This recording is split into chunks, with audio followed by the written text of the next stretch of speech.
Okay, അപ്പോൾ ഇപ്പോൾ വന്നേക്കുന്നത് ഞാൻ ഈ അടുത്തെന്ന് പറയുമ്പോൾ കുറച്ച് ദിവസമായി, ഒരാഴ്ചയായി, നമ്മുടെ ഹംഗ്രി മൃണാള്, നമ്മുടെ പ്രമുഖ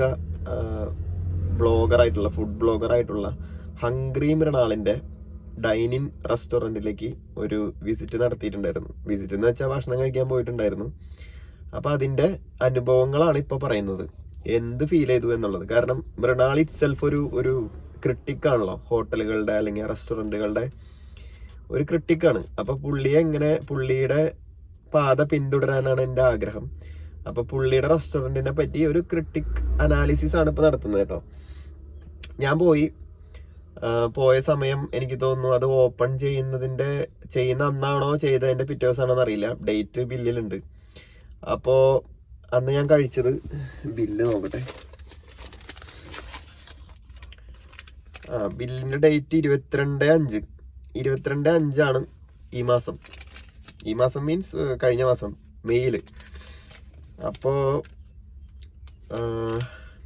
അവിടെ പോയിട്ട് കഴിച്ചത്, ഓർഡർ ചെയ്തത്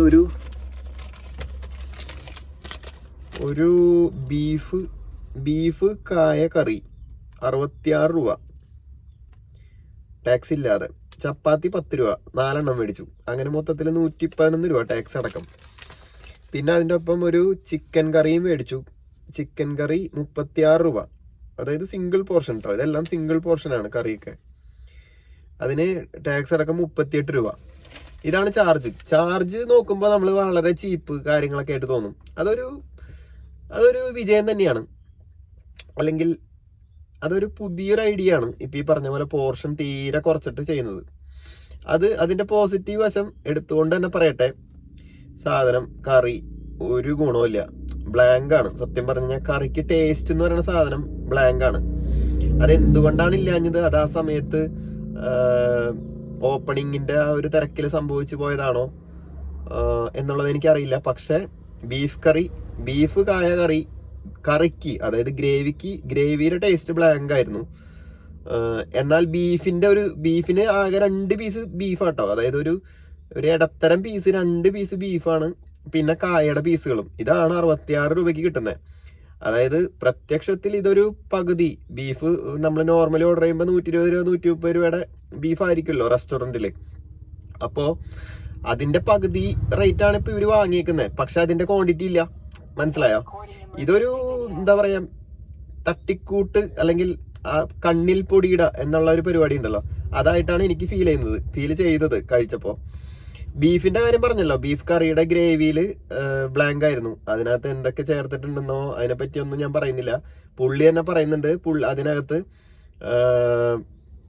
എന്താ പറയാ, കിട്ടാവുന്നതിൽ വെച്ച് ഏറ്റവും നല്ല മുന്തിയ ഇൻഗ്രീഡിയൻസ് ആണ് ചേർക്കുന്നത് എന്നൊക്കെ പറയുന്നുണ്ട്. അപ്പൊ എനിക്കറിയില്ല എന്തുകൊണ്ടാണ് ബ്ലാങ്ക് ആയി പോയതെന്ന്. ചിലപ്പോൾ അന്നത്തെ തിരക്കൊണ്ടായിരിക്കാം. പക്ഷെ ചിക്കൻ കറിയിൽ നേരെ തിരിച്ചാണ്, ബ്ലാങ്ക് അല്ല, അതിൽ ഉപ്പ് കൂടുതലായിരുന്നു. അപ്പൊ ഞാൻ മനസ്സിലാക്കിയത് പ്രകാരം ഈ ചിക്കൻ കറിയിൽ ഇടുന്ന ചിക്കൻ ഇവര് തലേ ദിവസം മാരിനേറ്റ് ചെയ്ത് വെക്കും എന്നാണ് എനിക്ക് തോന്നിയത്. ആ കറി കഴിച്ചപ്പോൾ ആ മാരിനേറ്റ് ചെയ്യുന്ന സമയത്ത് അതിൽ ഉപ്പിന്റെ അംശം കൂടുതലായിരുന്നു, അല്ലെങ്കിൽ ഉപ്പ് ഇട്ടത് കൂടിപ്പോയി.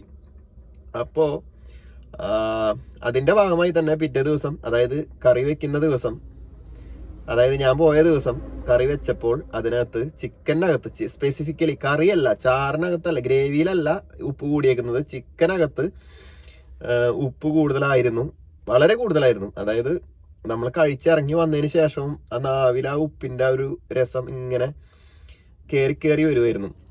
അപ്പോൾ അത് ചിക്കൻ കറിക്ക് താരതമ്യേന റേറ്റ് കുറവാണ്. അതിനകത്ത് പീസിന്റെ എണ്ണം നമ്മൾ ബീഫ് കറി അപേക്ഷിച്ച് നോക്കുമ്പോൾ ചിക്കൻ മാത്രമേ ഉള്ളൂ. ചിക്കന്റെ പീസിന്റെ എണ്ണം ഒരു 2-3 ചെറിയ പീസുകളുണ്ട്. അത് നമുക്ക് ഓക്കെ ആയിട്ട് തോന്നി. 33 രൂപ എന്ന് പറയുമ്പോൾ ചെറിയ റേറ്റ് ആണ്. ആ റേറ്റിന് ചിക്കൻ കറി വർത്താണ്, ഉപ്പ് കൂടുതലല്ലെങ്കിൽ. മനസ്സിലായോ? അപ്പോൾ ഞാൻ എൻ്റെ ഒരു ബുദ്ധിക്ക് മനസ്സിലാക്കിയ കാര്യം എന്താണെന്ന് വെച്ച് കഴിഞ്ഞാൽ, ഇവരുടെ ബിരിയാണി ഒന്നാം തരം ബിരിയാണിയാണ്. സിമ്പിൾ ആൻഡ് പവർഫുൾ അല്ലെങ്കിൽ ക്വാളിറ്റി ബിരിയാണിയാണ് ഇവർ സെർവ് ചെയ്യുന്നത്. നേരത്തെയും rise of Persia online delivery ഉണ്ടായിരുന്ന സമയത്ത്, അതായത് സ്വിഗ്ഗി സൊമാറ്റോയിൽ മാത്രം ഉണ്ടായിരുന്ന സമയത്തും ഞാൻ വാങ്ങിയിട്ടുണ്ട് 1-2 തവണ. പക്ഷെ അത് അഫോർഡബിൾ അല്ല. കാരണം 250-300 ആ റേഞ്ചൊക്കെ വരും ഒരു ബിരിയാണി മേടിച്ച് കഴിക്കാനായിട്ട്, ഫുൾ ബിരിയാണി. അപ്പോൾ അത് ഓവർ പ്രൈസ്ഡ് ആണ്. അതിനെപ്പറ്റി ഞാൻ മുമ്പൊരു ഇത് ചെയ്തിട്ടുണ്ടായിരുന്നു. സംസാരിച്ചിട്ടുണ്ടായിരുന്നു. അത് ഹൈലി ഓവർ പ്രൈസ് ആണ്. എത്ര നല്ല ഇൻഗ്രീഡിയന്റ് വെച്ച് ഉണ്ടാക്കിയാലും ഹൈലി ഓവർ പ്രൈസ്ഡ് ആണ്. അതായത് ഒരു ഇടത്തരം പീസ് ചിക്കനാണ് ഇവർ കൊടുക്കുന്നത് ആ ബിരിയാണിയിൽ കൂടെ. എന്നിട്ട് കൂടെ അവർക്ക് ലാഭമില്ല എന്ന് പറയുന്നത് മൃണാള് ലൈവിലും അവിടെ ഇവിടെയൊക്കെ വന്നിരുന്ന് പറയാറുണ്ട്. ലാഭമില്ല, ഞാൻ തകർന്നിരിക്കുകയാണ്, അല്ലെങ്കിൽ ശരിയാവില്ല എന്നൊക്കെ പറഞ്ഞിട്ട് ആ സമയത്ത് വീഡിയോ ഇടാറുണ്ട്. അപ്പോൾ ഇനിയും വില കൂട്ടണം, വില കൂട്ടിക്കൊണ്ടേയിരിക്കണം, താങ്ങുന്നില്ല എന്നൊക്കെ പറയുന്നുണ്ട്. പക്ഷെ ആ സമയത്ത് തന്നെ ഞാൻ പറയാം, അത് വളരെ വലിയ ഓവർ പ്രൈസ്ഡ് ആയിരുന്നു. അതുകൊണ്ട് തന്നെ സെയിൽ കുറവായിരുന്നിരിക്കണം ആ സമയത്ത്. അതുകൊണ്ടാണ് പുള്ളി അടവ് മാറ്റി ചവിട്ടി പോർഷൻ സൈസ് കുറച്ചിട്ട് സിംഗിൾസിന്, അതായത് ഇപ്പൊ ഈ റെസ്റ്റോറന്റിന്റെ ഉദ്ദേശം എന്ന് പറയുന്നത് സിംഗിൾ ആയിട്ട് ഭക്ഷണം കഴിക്കാൻ പോകുന്നവർക്കാണ് ലാഭം. നിങ്ങളൊന്ന് ചിന്തിച്ചു നോക്കൂ.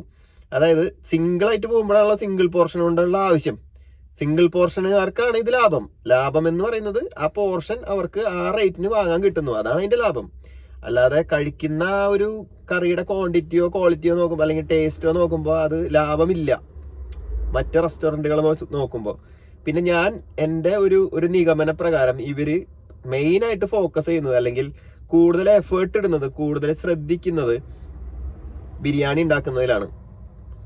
അപ്പോൾ ബാക്കിയുള്ളതൊക്കെ ഒരു അഡ്ജസ്റ്റ്മെന്റിൽ ചിലപ്പോൾ ട്രെയിനീസ് ആയിരിക്കാം ചെയ്യുന്നത്. മെയിൻ ഷെഫ് ഫോക്കസ് ചെയ്യുന്നത് ബിരിയാണിയിലാണ്.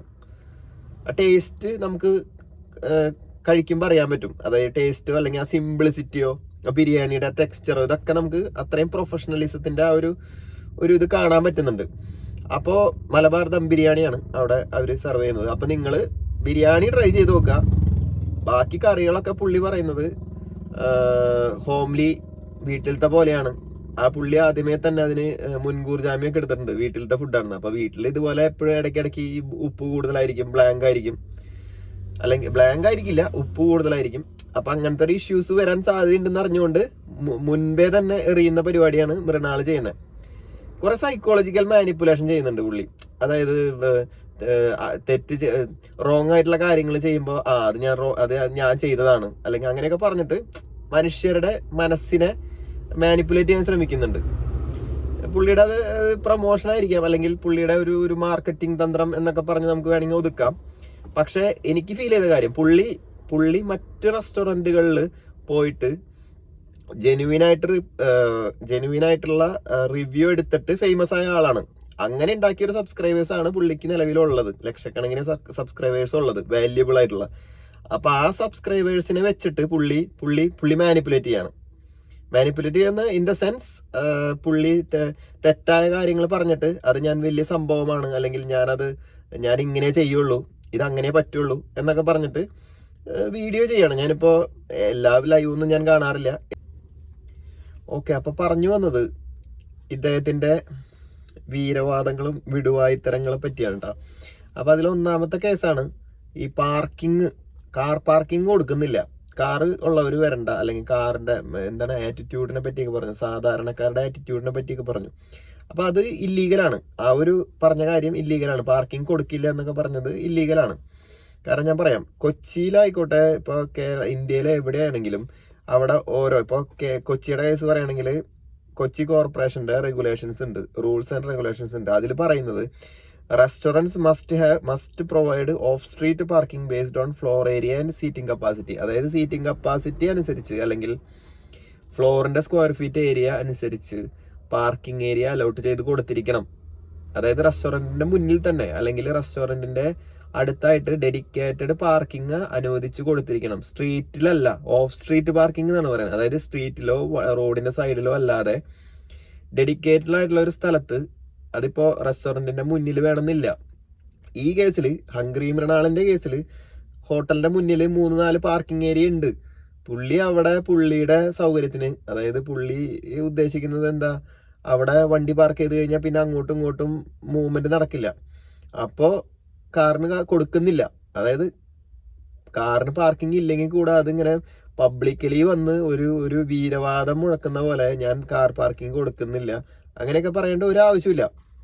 അത് പുള്ളിയുടെ സ്റ്റൈലായിരിക്കാം ചിലപ്പോൾ. അപ്പൊ ആ സ്റ്റൈലിനെ പറ്റിയാണ് ഞാൻ പറയുന്നത്. അപ്പൊ അത് ഇല്ലീഗലാണ്, പുള്ളിയുടെ ആ പ്രസ്താവന ഇല്ലീഗലാണ് റെസ്റ്റോറൻറ്റിനെ പറ്റിയിട്ട്.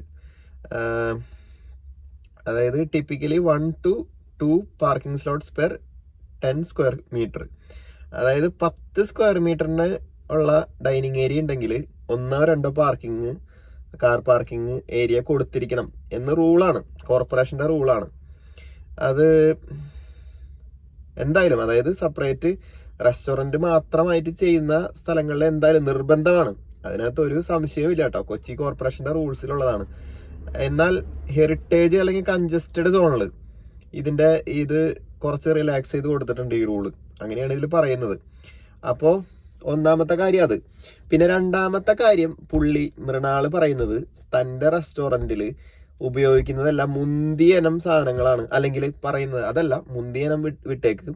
പുള്ളി പറയുന്നത് വീട്ടിലെ ഭക്ഷണം കഴിക്കാനായിട്ട് ആണ്, അല്ലെങ്കിൽ വീട്ടിലെ ഭക്ഷണമാണ് ഇവിടെ കിട്ടുക, വീട്ടിൽ വെക്കുന്നതിനേക്കാൾ ഒരു പടി മുന്നിൽ നിൽക്കുന്ന ഭക്ഷണമാണ് കിട്ടുക എന്നൊക്കെ പറയുന്നുണ്ട്. അതെങ്ങനെ ലോജിക്കലി കറക്റ്റ് ആകും? പുള്ളി ഇൻഗ്രീഡിയൻസ് പ്രൊക്യൂർ ചെയ്യുന്നത് വെൻഡേഴ്സിൻ്റെ കയ്യിൽ നിന്നാണോ? അതായത് പുള്ളി തന്നെ ലൈവിലും എല്ലായിടത്തും പബ്ലിക്കലി പറയുന്നത്, പുള്ളി എടുക്കുന്ന ഇൻഗ്രീഡിയൻസ് ഏറ്റവും ബെസ്റ്റ്, അതെങ്ങനെ ബെസ്റ്റ് ആക്കാന്നാണ് പുള്ളി ചിന്തിക്കുന്നത്.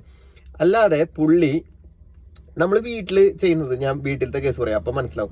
നമ്മൾ വീട്ടിൽ പൊതുവെ ഇപ്പം നാടൻ ഏരിയയിലെ വീട്ടിലെ ഊണിനെ പറ്റി അല്ലെങ്കിൽ വീട്ടിലെ ഭക്ഷണത്തിനെ പറ്റിയാണ് പുള്ളി പറയുന്നത്. അതുപോലെയാണ് എൻ്റെ റെസ്റ്റോറൻറ്റിൽ നിന്നാണ് പുള്ളി പറയുന്നത്. അപ്പം നാടൻ അല്ലെങ്കിൽ ഗ്രാമപ്രദേശങ്ങളിൽ, എൻ്റെ വീടൊരു ഗ്രാമപ്രദേശത്തുള്ള വീടാണ്.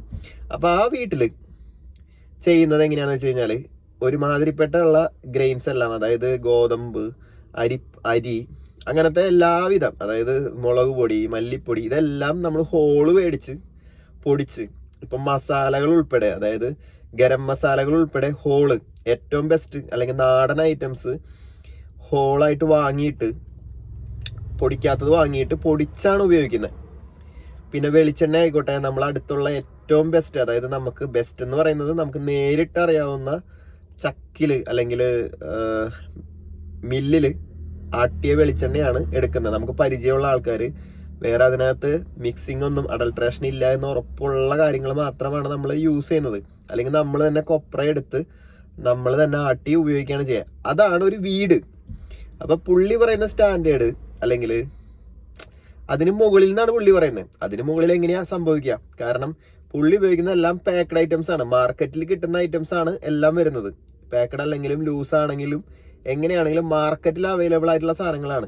ഈ മാർക്കറ്റിൽ അവൈലബിൾ ആയിട്ടുള്ള സാധനങ്ങൾ ഇൻക്ലൂഡിങ് ഗീ ഉൾപ്പെടെ ഇതിനകത്ത് അഡൾട്രേഷൻ ഇല്ല എന്ന് ഇദ്ദേഹം ടെസ്റ്റ് ചെയ്തിട്ടുണ്ടോ എന്നാണ് എൻ്റെ ചോദ്യം. ഇദ്ദേഹം ഇതിനു മുൻപ് വളരെ നല്ല ഇനീഷ്യേറ്റീവ് ആയിട്ട് വന്നതാണ്. ആ സമയത്ത് എനിക്ക് ഇദ്ദേഹത്തിനോട് വളരെ റെസ്പെക്ട് തോന്നിയിരുന്നു.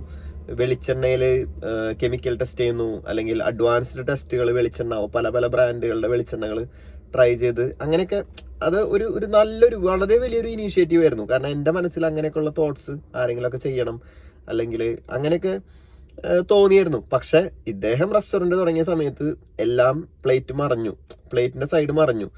ഇദ്ദേഹം റെസ്റ്റോറൻറ്റ് തുടങ്ങി കഴിഞ്ഞ് കഴിഞ്ഞപ്പോൾ ഇദ്ദേഹം പറയുന്നത്, വീട്ടിൽ വെക്കുന്ന ഭക്ഷണത്തിനേക്കാൾ ഏറ്റവും ഒരു പടി മുന്നിലുള്ള ആണ് എൻ്റെ റെസ്റ്റോറൻറ്റിലെ ഫുഡ് എന്നാണ്. അതൊരിക്കലും പോസിബിൾ അല്ല. കാരണം ഇങ്ങനെയുള്ള സാധനങ്ങളെല്ലാം ഹോളായി വാങ്ങിയിട്ട് അല്ലെങ്കിൽ സെപ്പറേറ്റ് ആയിട്ട് വാങ്ങി ചെയ്യുന്നതാണെന്ന് പ്രസ്താവിക്കണം. അല്ലെങ്കിൽ അങ്ങനെയാണെങ്കിൽ ഓക്കെ, ഈ പറയുന്നതെല്ലാം ഗോതമ്പ് പൊടി അല്ലെങ്കിൽ ആട്ട, അതായത് വെളിച്ചെണ്ണ, ഇതെല്ലാം നമ്മുടെ പരിചയത്തിൽ അല്ലെങ്കിൽ നമ്മൾ നേരിട്ട് കൊണ്ടുപോയി ചെയ്ത് എടുക്കുന്ന ഇൻഗ്രീഡിയൻസ് ആണെന്ന് പറയണം കുക്ക് ചെയ്യാൻ ഉപയോഗിക്കുന്നത്. അങ്ങനെയാണെങ്കിൽ ഓക്കെ. അതൊരിക്കലും സാധിക്കില്ല. ഇങ്ങനെയുള്ള ഒരു റെസ്റ്റോറൻറ്റിൽ ഇത്രയും തിരക്കുകൾ, അത്യാവശ്യം തിരക്കുള്ള ഒരു റെസ്റ്റോറൻ്റ് ആണെന്ന് ഞാൻ വിചാരിക്കുന്നു. അങ്ങനെയുള്ള റെസ്റ്റോറൻറ്റിൽ ഈ ഒരു സംഭവം നടക്കില്ല, പ്രാക്ടിക്കലി പോസിബിൾ ആയിരിക്കില്ല. പറ്റുമായിരിക്കും ചിലപ്പോൾ, പക്ഷെ അത് ഒരുപാട് എഫേർട്ട് ഇടേണ്ടി വരും. അപ്പോൾ എനിക്ക് പറയാനുള്ളത്, വിടുവായുത്തരങ്ങളും വലിയ വായിൽ വർത്തമാനം പറയുന്നത് ഒഴിവാക്കുക. എന്നിട്ട് സംഭവം കുറച്ചും കൂടി ടേസ്റ്റ് ഫോക്കസ്, ടേസ്റ്റും ക്വാളിറ്റിയും, പിന്നെ ഈ പൊടിയിടുന്ന പരിപാടി നിർത്തിയിട്ട് കാര്യങ്ങൾ ഓപ്പൺ ആയിട്ട് പറയാ. അല്ലാതെ ചെയ്യുന്ന റോങ് ആയിട്ടുള്ള കാര്യങ്ങളെ വളരെ ന്യായീകരിച്ച് ഉയർത്തി കാണിച്ച് അതിലൊരു ക്രെഡിറ്റ് നേടാൻ, റോങ് ആയിട്ടുള്ള കാര്യങ്ങളിൽ ഒരു ക്രെഡിറ്റ് നേടാനായിട്ട് ശ്രമിക്കരുത് എന്നാണ് എനിക്ക് മൃണാളിനോട് പറയാനുള്ളത്. അതിൻ്റെ ഒപ്പം തന്നെ എല്ലാവിധ ആശംസകളും പുതിയ സംരംഭത്തിന്, പുതിയ ഐഡിയക്ക്. അതായത് ഇത്ര നാള് ചെയ്തുകൊണ്ടിരുന്ന ഐഡിയ, അതായത് ഓവർ പ്രൈസ് കൊടുത്തിട്ട് ചെറിയ ക്വാണ്ടിറ്റി, ചെറിയ നമ്പേഴ്സ് വിൽക്കുക എന്നുള്ള ഒരു തത്വം മാറ്റിയിട്ട് ചെറിയ ക്വാണ്ടിറ്റിയിൽ കൂടുതൽ എണ്ണം വിൽക്കുക എന്നുള്ളൊരു നോർമൽ അല്ലെങ്കിൽ ഒരു ഇന്നത്തെ കാലത്തിൻ്റെ ഒരു ടെക്നോളജി അല്ലെങ്കിൽ ഇന്നത്തെ കാലത്തിൻ്റെ ഒരു ഐഡിയ ഉപയോഗിച്ചതിന് എല്ലാവിധ ആശംസകളും. പക്ഷെ ക്വാളിറ്റിയിൽ ഇനിയും ഫോക്കസ് ചെയ്യണം. ഇതിപ്പോൾ തുടങ്ങിയപ്പോഴേ ഇങ്ങനെ കുറേ കുറ്റങ്ങൾ കണ്ടെത്താനായിട്ട് ഒരു സാധാരണ ഒരു ഫുഡ് കഴിക്കുന്ന ഒരാളെന്ന രീതിയിൽ എനിക്ക് സാധിച്ചു എന്നുണ്ടെങ്കിൽ ഇനി അങ്ങോട്ട് ഇത് എന്താകും എന്നുള്ളത് കണ്ടറിയണം. അപ്പം ഇനിയും ഞാൻ പോകും. ഇനി ഏതെങ്കിലും ഒരു സമയം കിട്ടുന്ന സമയത്ത് അങ്ങോട്ടേക്ക് പോകും. അപ്പം അതിൻ്റെ വീഡിയോ ഭാവിയിൽ ഇടാം തോന്നുവാണെങ്കിൽ. ഓക്കെ.